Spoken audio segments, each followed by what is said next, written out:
భారతీయ జనతా పార్టీనేమో వద్దంటోంది. అదే సమయంలో కాంగ్రెస్ పార్టీ చేర్చేసుకుంటోంది. తృణమూల్లో ఉండటానికి మాత్రం అనేక మంది సిద్ధపడట్లేదు బెంగాల్.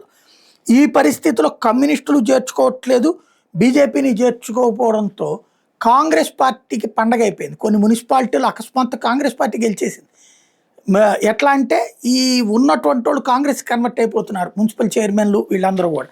దాంతో ఉంటే ప్రమాదం అన్నటువంటి ఉద్దేశంతో, మమతా బెనర్జీతో ఉంటే ప్రమాదం జనమే కొడుతున్నారన్న ఉద్దేశంతో ఇప్పుడు ఇంకొక అడుగు ముందుకు పడుతోంది. రాజ్యసభలో 13 స్థానాలు ఉన్నాయి తృణమూల్ కాంగ్రెస్కి. ఈ 13 స్థానాలలో ఉన్నటువంటి దాదాపు 9 మంది భారతీయ జనతా పార్టీలో చేరడానికి ప్రపోజల్ పంపించారు. భారతీయ జనతా పార్టీ శాసనసభ్యుల విషయంలో కూడా 80 మందిలో 60 మంది చేరతానండి, మొత్తం 70 మంది చేరతామన్నారు. కానీ బీజేపీలో చేర్చుకోవడానికి నిరాకరించడంతో 60 మంది ప్రత్యేక గ్రూప్గా ఉన్నారు. వాళ్ళు బీజేపీలో చేర్చుకుంటే చేరిపోతారు, విలీనమైపోతారు, లేదంటే అట్లాగే ఉంటారు. ఇటు పక్కన తృణమూల్ కాంగ్రెస్కి వచ్చేటప్పటికి అది పెద్ద సమస్యగా మారింది.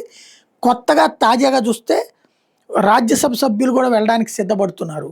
మరి జాతీయ నాయకత్వం అంగీకరిస్తుందో లేదో చూడాలి.